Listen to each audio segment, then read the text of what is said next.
Assalamualaikum warahmatullahi wabarakatuh. Nama saya Nuraini. Saya mahasiswi semester 6 dari kampus Universitas Indra Prasta PGRI Jakarta. Kedatangan saya di sini, saya ingin Pak mewawancarai guru bahasa Indonesia. Apakah Bapak dalam ada di sini? Baik, perkenalkan nama saya Om Setiawan. Saya mengajar sejak 2011, hampir 11 tahun ya kurang lebih. 2011, kebetulan yang betul saya mengajar bahasa Indonesia di sekolah ini. Sejak mengenal bahasa Indonesia itu awal kurikulum KTSP sampai dengan kultilas sudah saya jalani. Ada lagi? Selama berarti kurang lebih 11 tahun ya Bapak mengajar di sekolah mana Pak? SMK Negeri 1 Tambelan.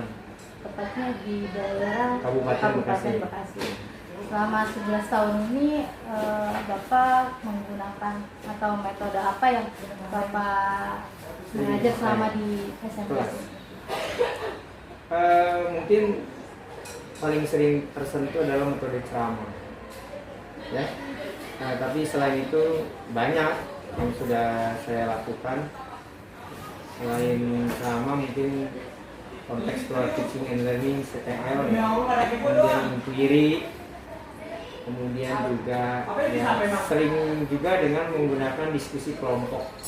Karena menurut saya, apalagi pembelajaran kultilas itu mengedepankan anak atau siswa itu aktif, guru hanya sebagai fasilitator. Ya. Seringnya ya saya menggunakan metode ya diskusi kelompok. Satu kelas dibagi mungkin sampai 5 kelompok, satu kelompok bisa sampai 6 ya. Dan 6 mungkin ada yang 7, terus kelas ada 35, ada 36. Nanti kita sebagai guru hanya sebagai memfasilitasi saja kegiatan mereka selama diskusi. Ya, banyak hal yang dibahas dan menurut saya diskusi itu memancing keberanian siswa untuk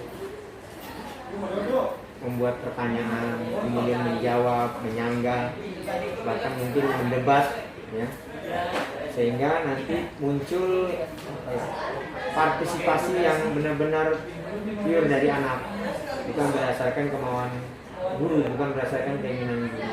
Jadi benar-benar anak maunya apa kita ikuti, yang penting masih tahap yang baik. Nah, dalam pembelajaran bahasa Indonesia yang sering kali saya lakukan selain diskusi, saya juga sering menggunakan metode media pembelajaran lain seperti menggunakan fokus, ya, menggunakan video-video dari YouTube. Tujuannya adalah memancing respon anak, kemudian juga membuat pembelajaran semakin menarik. Karena kalau kita selamanya menggunakan ceramah, yang terjadi nanti kelas akan bosan gitu.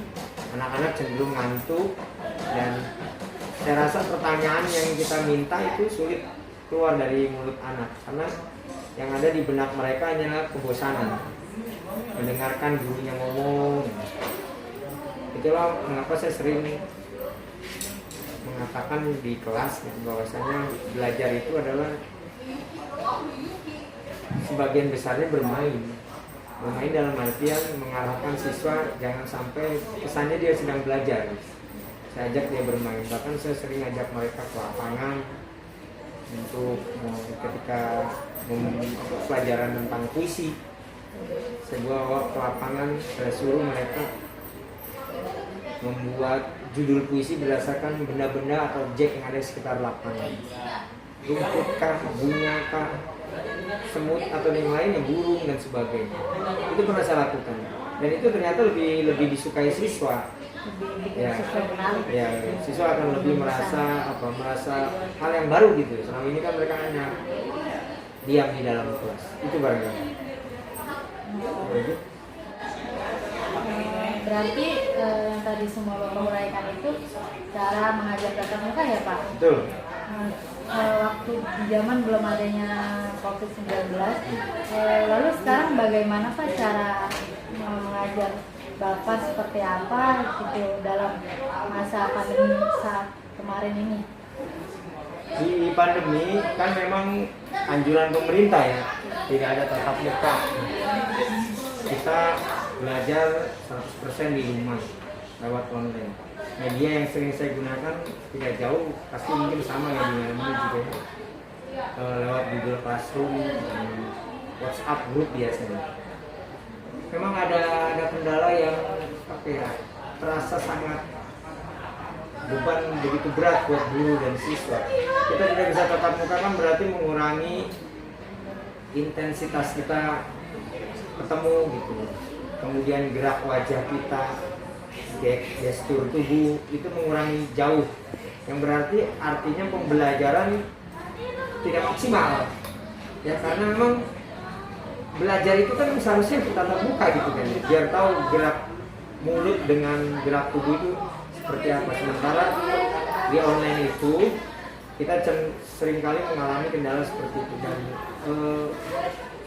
selain itu saya sering nge-share video pembelajaran kan bisa ya di Google Classroom, video yang sudah download ya, video-video yang tentunya berkaitan dengan materi yang saya ajarkan.